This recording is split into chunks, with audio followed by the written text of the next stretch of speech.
हम आज की क्लास में प्रैक्टिस करेंगे 250 से आगे के प्रश्न। ठीक है, ये आपके साइंस के एमसीक्यू हैं जो प्रीवियस ईयर में पूछे गए हैं और यूपी SSSC और यूपी पुलिस बोर्ड से जो भी परीक्षाएं होती हैं उनके लिए बहुत ही महत्वपूर्ण हैं।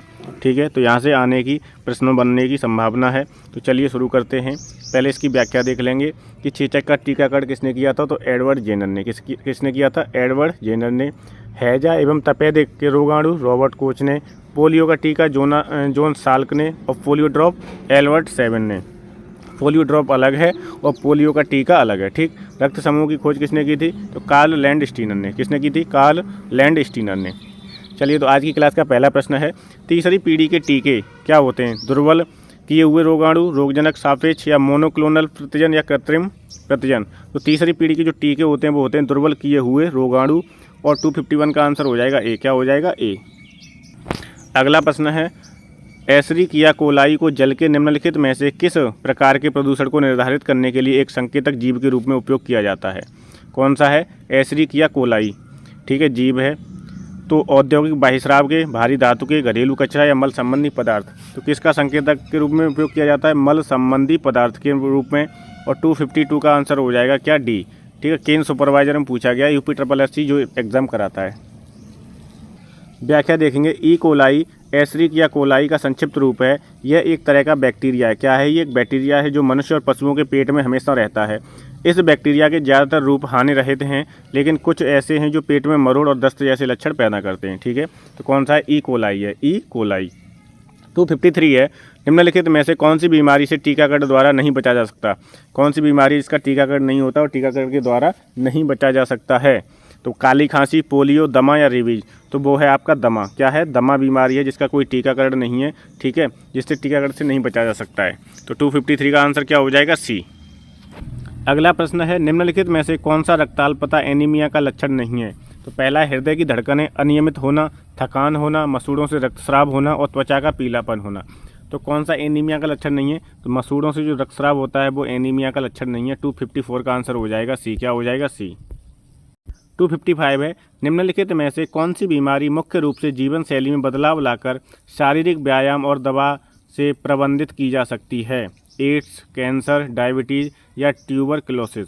तो कौन सी है वो है आपकी डायबिटीज़। कौन सी है? डायबिटीज़ बीमारी है जो जीवन शैली में बदलाव लाकर शारीरिक व्यायाम करके और दवा से प्रबंधित की जा सकती है। ठीक है, 255 का आंसर हो जाएगा सी। क्या हो जाएगा? सी।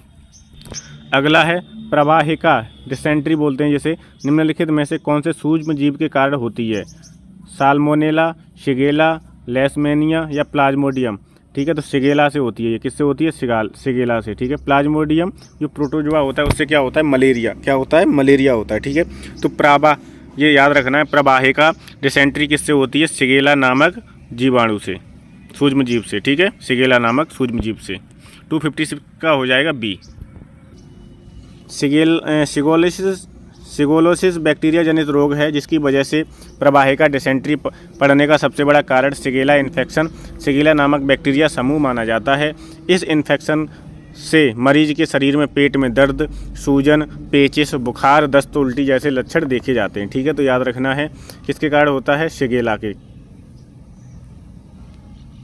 अगला है, उन सभी कारकों का अध्ययन क्या कहलाता है जो एक विशेष रोग के प्रकटन के लिए उत्तरदायी होते हैं? एंटियोलॉजी, एपिडेमिक, एंडेमिक या एपिडीमियोलॉजी। तो उसे क्या बोलते हैं हम? उन सभी कारकों का अध्ययन क्या कहलाता है जो एक विशेष रूप के प्रकटन के लिए उत्तरदायी हैं? वो होता है एपिडीमियोलॉजी। क्या बोलते हैं? एपिडीमियोलॉजी। ठीक है, तो 257 का हो जाएगा डी। क्या हो जाएगा? डी। अगला है, चेचक जिसे हम क्या बोलते हैं? स्मॉल पॉक्स बोलते हैं का रोग कारक जीव कौन सा है? रुबेला विषाणु, बेरियोला विषाणु, इबोला विषाणु या साइटोमेगोला विषाणु। तो चेचक स्मॉल पॉक्स का जो होता है रोग कारक वो होता है बेरियोला विषाणु। 259 का हो जाएगा बी। क्या हो जाएगा? बी। अगला प्रश्न है, घेंगा गाइटर रोग किसकी अल्पक्रियता के कारण होता है? तो अबटू ग्रंथि थायराइड की, उपल ग्रंथि पैराथायराइड की, बाल्य ग्रंथि थाइमस की या पीयूष ग्रंथि पिट्यूटरी की। तो घेंगा जो होता है वो अब्यूटरी ग्रंथि की अल्पक्रियता के कारण होता है। और 260 का हो जाएगा उत्तर ए। क्या हो जाएगा? ए। 261 है, निम्नलिखित में से किस एलर्जन के कारण परागज ज्वर होता है? समुद्री भोजन, पेनिसिलिन, पराग, अखरोट बादाम इत्यादि। तो किस प्रत्युर्जक एलर्जन के कारण परागत ज्वर होता है? तो वो है पराग, क्या पराग है। और 261 का आंसर हो जाएगा सी, क्या हो जाएगा? 262 है, चिकित्सीय प्रभाव के लिए रसायनों का उपयोग करने को निम्नलिखित में से किस नाम से जाना जाता है? रसायन विज्ञान, कीमोथेरेपी, फिजियोथेरेपी या क्रोमेटोथेरेपी। तो 262 का उत्तर हो जाएगा कीमोथेरेपी। किस नाम से जाना जाता है? कीमोथेरेपी। और 262 का हो जाएगा बी। अगला है 263, तो निम्नलिखित में से किन में एनीमिया होने का खतरा अधिक होता है? वृद्ध व्यक्तियों में, बच्चे में, गर्भवती महिलाओं में या जानवर में। तो एनीमिया किन में होता है, किन में होने का अधिक खतरा रहता है? गर्भवती महिलाओं में, ठीक। 263 का हो जाएगा क्या? सी हो जाएगा, क्या हो जाएगा? सी हो जाएगा। 264 है, निम्नलिखित में से कौन सा जानवर रेबीज फैला सकता है? छिपकली, गिलहरी, कबूतर या कुत्ता। तो कौन रेबीज फैला सकता है? कुत्ता फैला सकता है। 264 का हो जाएगा डी, क्या हो जाएगा? डी। अगला प्रश्न है, निम्नलिखित में से किस खनिज की कमी से एनीमिया होता है? मैग्नीशियम, लोहा, जस्ता, सीसा। तो एनीमिया होता है आयरन की कमी से, लोहा की कमी से। 265 का हो जाएगा बी, क्या हो जाएगा? बी। 266 है, निम्नलिखित में से किस निकट दृष्टि दोष के रूप में माना जाता है? किसे निकट दृष्टि दोष के रूप में माना जाता है? हाइपरमेट्रोपिया, हाइपरोपिया, मायोपिया या एस्टिगमेस्टिस्म। ठीक है, तो मायोपिया को बोलते हैं निकट दृष्टि दोष और हाइपरमेट्रोपिया को बोलते हैं दूरदृष्टि दोष। ठीक, तो इसका उत्तर क्या हो जाएगा? मायोपिया हो जाएगा, जिसे हम क्या बोलते हैं? निकट दृष्टि दोष बोलते हैं। और जो हाइपरमेट्रोपिया, इसे क्या बोलते हैं? दूरदृष्टि दोष। क्या बोलते हैं? दूरदृष्टि दोष। 267 है, प्रोटीन की कमी के कारण निम्नलिखित में से कौन सी बीमारी होती है? ग्वाइटर, क्वाशिरकोर, एनीमिया या ब्रोंकाइटिस।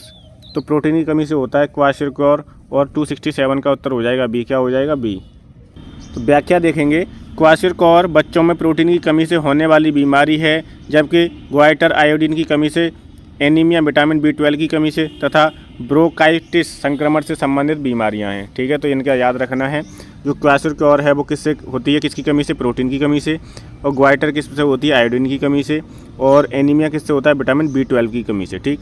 अगला है 268, खट्टे फलों के सेवन को बढ़ाने से निम्नलिखित में से कौन सी बीमारी ठीक हो जाती है? तो खट्टे फल किसका स्रोत होते हैं? विटामिन सी का स्रोत होते हैं। और विटामिन सी की कमी से कौन सी बीमारी होती है? स्कर्वी होती है। तो कौन सी बीमारी सही हो जाएगी? स्कर्वी ठीक हो जाएगी। ठीक, तो 268 का क्या हो जाएगा? सी हो जाएगा, क्या हो जाएगा? सी। विटामिन सी की कमी से स्कर्वी रोग होता है। कौन सा रोग होता है? स्कर्वी, जिसे विटामिन द्वारा दूर किया जा सकता है। विटामिन सी मुख्यतः खट्टे फलों में पाया जाता है, जैसे संतरा है, नींबू है, मौसम्मी है। ठीक। अगला है, पेनिसिलिन की खोज किसने की थी? Edward Jenner, Alexander Fleming, Louis Pasteur या यान फ्लेमिंग। तो पेनिसिलिन की खोज की थी अलेक्जेंडर फ्लेमिंग ने। और 269 का हो जाएगा बी, क्या हो जाएगा? बी। व्याख्या देखेंगे, पेनिसिलिन एक एंटीबायोटिक समूह की एक दवा है जिसकी उत्पत्ति पेनिसिलियम नामक कवक से हुई है। पेनिसिलिन की खोज सन 1928 में स्कॉटिश वैज्ञानिक अलेक्जेंडर फ्लेमिंग ने की थी। तो पेनिसिलिन की खोज किसने की थी? अलेक्जेंडर फ्लेमिंग ने। ठीक, अलेक्जेंडर फ्लेमिंग। अब देखेंगे हम, जैसे प्रतिरक्षा विज्ञान की खोज किसने की थी? तो प्रतिरक्षा विज्ञान की खोज की थी एडवर्ड जेनर ने। पेनिसिलिन की अलेक्जेंडर फ्लेमिंग ने। सूक्ष्म जैविकी की लुई पास्चर ने। और जेम्स बॉन्ड की जासूसी कहानियाँ किससे संबंधित हैं? इयोन फ्लेमिंग से। किससे? इयोन फ्लेमिंग से। 270 है, इंसुलिन की खोज किसने की थी? F Banting, Alexander Fleming, Robert Koch या डॉक्टर रोनाल्ड रोस। तो इंसुलिन की खोज किसने की थी? एफ वेटिंग ने। और 270 का उत्तर हो जाएगा ए। ये वो सब प्रश्न हैं जो UPSSC किसके द्वारा? UPSSC के द्वारा जो परीक्षाएं कंडक्ट कराई जाती हैं उनमें पूछे गए। जैसे अभी देखे गए थे, आपने प्रश्न देखे होंगे लोअर PCS के। अभी ये आ गया अमीन परीक्षा का। किसका? अमीन परीक्षा का। ठीक है, केन सुपरवाइजर, गन्ना पर्यवेक्षक, इनमें सब ये प्रश्न पूछे गए हैं। ठीक है, तो इसलिए इनका तैयार करना बहुत ज़रूरी है। तो इन्हें अच्छे से पढ़िए, तैयार करिए। इंसुलिन के बारे में कुछ महत्वपूर्ण तथ्य हैं, उनका हम अध्ययन करेंगे। तो इंसुलिन की खोज किसने की थी? एफ बेंटिंग ने। किसने? एफ बेंटिंग ने। और इसका ये कहाँ से स्रावित होता है? तो बीटा कोशिकाओं से। किससे? बीटा कोशिकाओं द्वारा स्रावित होता है। अगर अग्नाशय में इंसुलिन हार्मोन का उत्पादन बंद हो तो मूत्र एवं रक्त में शर्करा की मात्रा बढ़ जाती है। इंसुलिन के अधिस्रावण से हाइपोग्लाइसीमिया नामक रोग हो जाता है। इंसुलिन के अल्प स्रावण से मधुमेह या डायबिटीज नामक रोग हो जाता है। अगर इंसुलिन अधिक स्रावण होगा तो क्या हो जाएगा? हाइपोग्लाइसीमिया रोग हो जाएगा। और इंसुलिन का अल्प स्रावण होगा, कम स्रावण होगा तो क्या हो जाएगा? मधुमेह या डायबिटीज हो जाएगी। तो ये दोनों रोग भी याद रखने हैं। अगला है एस्पिरिन। एस्पिरिन क्या है? तो एथिल सैलिसिलेट है, मिथाइल सैलिसिलेट है, सोडियम सैलिसिलेट है या एसिटिल सैलिसिलिक एसिड है। तो एस्पिरिन को एसिटिल सैलिसिलिक अम्ल के नाम से भी जाना जाता है, इसलिए इसका उत्तर हो जाएगा डी। क्या हो जाएगा इसका आंसर? डी हो जाएगा। ठीक है, यह एक दवा है जिसका इस्तेमाल दर्द के रूप में किया जाता है, दर्द निवारण के तौर पे किया जाता है। अगला है बुखार में शरीर के तापमान को नीचे लाने के लिए कौन सी औषधि प्रयुक्त की जाती है? एंटीपायरेटिक्स ज्वरनाशक, सेडाटिव्स शांति देने वाली दवा, नारकोटिक्स नशीले पदार्थ या एंटीबायोटिक्स। तो तापमान को नीचे लाने के लिए दी जाती है एंटीपायरेटिक्स। क्या बोलते हैं? एंटीपायरेटिक्स, जिसे बोलते हैं हम ज्वरनाशक। 272 का उत्तर हो जाएगा ए। क्या हो जाएगा? ए।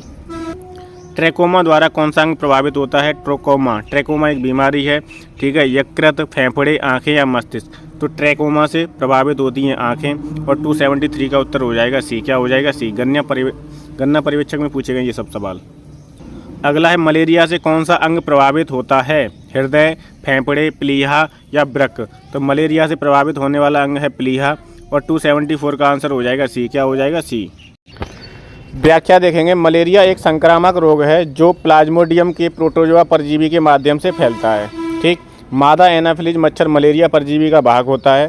तो कौन सा नर होता है या मादा? तो मादा। आप क्या बताओगे? मादा एनाफिलीज होती है जो मलेरिया परजीवी का वाहक होती है। इस मच्छर के काटने पर मलेरिया परजीवी लाल रक्त कोशिकाओं में प्रवेश कर बहुगुणित होते हैं, जिसमें रक्तहीनता, एनीमिया का लक्षण सामने आता है। मलेरिया का उपचार सिनकोना वृक्ष की छाल कोनेन से प्राप्त किया जाता है। तो ये भी पूछा गया है कि सिनकोना की जो कोनेन कहाँ से प्राप्त की जाती है? तो सिनकोना की वृक्ष से। कोनेन कहाँ से प्राप्त की जाती है? सिनकोना वृक्ष से। ठीक है, अगला पॉइंट है मलेरिया से प्लीहा के आकार में वृद्धि होती है, जिससे उसमें दर्द होता है। क्या होता है? प्लीहा के आकार में क्या हो जाती है? वृद्धि हो जाती है, जिससे क्या होता है? दर्द होता है। ठीक है, अगला है बीसीजी टीका किसके विरुद्ध रोग प्रतिरोधक शक्ति प्रदान करता है? तो बीसीजी का टीका किसके लिए लगाया जाता है? ट्यूबरक्लोसिस। किसके लिए? ट्यूबरक्लोसिस के लिए। और 275 का क्या हो जाएगा? बी। बीसीजी का टीका किसके लिए लगाया जाता है? टीबी के लिए। ठीक है, टीबी आ जाएगा, ट्यूबरक्लोसिस आ जाएगा, या फिर यह ठीक है, ये सब क्या है? टीबी के ही नाम है। क्षय रोग क्या नाम होता है? क्षय रोग हो या ट्यूबरक्लोसिस हो या टीबी हो, बात एक ही है। ठीक है, तो बीसीजी का टीका ट्यूबरक्लोसिस के लिए लगाया जाता है। अगले में मिलान करना है, तो एक तरफ एक सूची बने, दूसरी तरफ सूची 2 है। ठीक है, तो ओटाइटिस किससे मिलेगा? ओटाइटिस मिलेगा कान से। इंसेफेलाइटिस किससे मिलेगा? दिमाग से। और क्या है? लैरिंगाइटिस किससे मिलेगा? गले से। और हेपेटाइटिस किससे मिलेगा? यकृत से। तो ये मतलब क्या है? ये बीमारी हैं जो किसे प्रभावित करती हैं? ओटाइटिस कान को, इंसेफेलाइटिस दिमाग को, लैरिंगाइटिस गले को, और हेपेटाइटिस यकृत को। ठीक, तो इसका उत्तर हो जाएगा 2, 4, 1, 3 किसका है? डी। तो इसका आंसर हो जाएगा डी। क्या हो जाएगा? डी। व्याख्या देखेंगे। ओटाइटिस कान के लिए, इंसेफेलाइटिस दिमाग के लिए, लैरिंगाइटिस गले के लिए, और हेपेटाइटिस यकृत के लिए। ठीक है, रक्त कैंसर किसे कहा जाता है? रेबीज को, हाइपरमेट्रोपिया को, ल्यूकेमिया को, इनमें से कोई नहीं। तो रक्त कैंसर कहते हैं ल्यूकेमिया को। और 277 का हो जाएगा सी। क्या हो जाएगा? सी हो जाएगा। एल्जाइमर रोग किससे संबंधित है? गुर्दे से, आंख से, मस्तिष्क से, इनमें से कोई नहीं। एल्जाइमर जो रोग होता है वो मस्तिष्क से संबंधित होता है। किससे? मस्तिष्क से। 278 का हो जाएगा सी। क्या हो जाएगा? सी। अगला है निक्टेलोपिया रतौंधी नामक रोग किस विटामिन की कमी से होता है? अगर रतौंधी पूछ ले तो आप तुरंत बता दोगे ये क्या है? विटामिन ए है। लेकिन अगर बोल दे कि निक्टेलोपिया नामक रोग किस विटामिन की कमी से होता है, तो आप बताओगे विटामिन ए की कमी से। ठीक है, तो निक्टेलोपिया नाम याद रखना है कि ये रतौंधी का भी नाम होता है। ठीक है, निक्टेलोपिया। जिसमें एक व्यक्ति किसी विशेष रंग की पहचान करने में विफल रहता है, उस रोग को क्या बोलते हैं? अंधापन, वर्णांधता, रतौंधी या इनमें से कोई नहीं। तो अगर कोई व्यक्ति एक विशेष रंग की पहचान नहीं कर पाता है तो उसे बोलते हैं वर्णांधता। 280 का हो जाएगा बी। क्या हो जाएगा? बी। तो वर्णांधता का जो रोगी होता है वो कौन कौन से रंग की पहचान नहीं कर पाता है? लाल और हरे रंग के बीच पहचान नहीं कर पाता है। किसके? लाल और हरे रंगों के बीच में पहचान नहीं कर पाता है। इसी कारण इस बीमारी से पीड़ित व्यक्ति को रेलवे का ड्राइवर नहीं बनाया जाता। ठीक है, तो कौन कौन से रंगों के बीच में अंतर नहीं कर पाता है? लाल और हरे रंग के बीच में। ठीक, अगला है 281। निम्नलिखित में से किसका प्रशीतक औषधि के रूप में प्रयोग किया जाता है? ग्लूकोज, एम्पिसिलिन, एस्पिरिन या बेलियम। तो प्रशांतक औषधि के रूप में क्या? बेलियम। 281 का हो जाएगा डी। क्या हो जाएगा? डी। 282 है, हैजा रोग से शरीर का कौन सा अंग प्रभावित होता है? हैजा से त्वचा, आंत, फेफड़े, हृदय। तो हैजा रोग से प्रभावित होता है आंत, और 282 का हो जाएगा बी। क्या हो जाएगा? बी। मलेरिया की दवा कोनैन किस वृक्ष से प्राप्त की जाती है? अभी बताया था। मलेरिया की जो दवा होती है कोनैन, वो सिनकोना के वृक्ष से प्राप्त की जाती है, सिनकोना। ठीक है, 283 का हो जाएगा ए, सिनकोना। अगला है, रक्त में निम्न की अधिकता से ब्लू बेबी सिंड्रोम नामक बीमारी हो जाती है। किसकी अधिकता से ब्लू बेबी सिंड्रोम नामक बीमारी हो जाती है? तो नाइट्रेट की अधिकता से। किसकी अधिकता से? नाइट्रेट की अधिकता से। 284 का हो जाएगा डी, नाइट्रेट की अधिकता से रक्त क्या हो जाती है? ब्लू बेबी सिंड्रोम, बच्चों में बीमारी हो जाती है। अगला है, निम्नलिखित में से कौन स्कर्वी रोग के इलाज में उपयोगी है? स्कर्वी रोग होता है विटामिन सी की कमी से, और विटामिन सी के स्रोत होते हैं खट्टे फल। क्या होते हैं? खट्टे फल। और खट्टा फल क्या है? इसमें आंवला है, तो आंवला जो है वो स्कर्वी रोग के इलाज में उपयोगी होगा। ठीक है, तो 285 का हो जाएगा सी। अगला है, निम्नलिखित में से कौन जीवाणु जनित रोग है? गोलकृमि, एड्स, मलेरिया या कुष्ठ रोग? तो कुष्ठ रोग जो होते हैं वो किससे हैं? जीवाणु जनित रोग हैं। आपको तीनों याद करने हैं। ठीक है, जीवाणु से होने वाले रोग, विषाणु से, वायरस से होने वाले रोग, ठीक है, कवक, फंगस से, कवक से होने वाले रोग, और क्या हो गया? प्रोटोजोआ से। ठीक है, इनके चारों के याद रखने, कौन सी बीमारी किसके थ्रू होती है। ठीक है, हर्पीज, रेबीज, पोलियो, पीलिया, ये सब किससे हैं? वायरस से होने वाले हैं। ठीक है, और टीबी, कुष्ठ रोग, ये तपेदिक, ये किससे होते हैं? ये जीवाणु से होते हैं। 287 है, मलेरिया के लिए सबसे अधिक प्रमाणित औषधि कौन सी है? मलेरिया के लिए सेट्रेप्टोमाइसिन, क्यूनाइन, पेनिसिलिन या इनमें से कोई नहीं? तो मलेरिया के लिए सबसे जो अधिक प्रमाणित है वो है क्यूनाइन। 287 का हो जाएगा बी। क्या हो जाएगा? बी। अगला है, हमारे शरीर में प्रतिरोधी तंत्र का शमन किस बीमारी के द्वारा होता है? ऐसी कौन सी बीमारी है जो प्रतिरोधी तंत्र को समाप्त करती है, ख़त्म करती है? एड्स, टीबी, कैंसर या गठिया? तो वो है एड्स। क्या है? एड्स है। ठीक है, 288 का क्या हो जाएगा? ए हो जाएगा। क्या हो जाएगा? ए। मलेरिया परजीवी का नाम क्या है? तो मलेरिया होता है प्लाज्मोडियम नामक प्रोटोजोआ से। किससे होता है? मलेरिया किससे होता है? प्लाज्मोडियम नामक प्रोटोजोआ से। पैरासीटामोल क्या है? पैरासीटामोल कैसी दवा है? प्रतितापक तथा दर्दनाशक।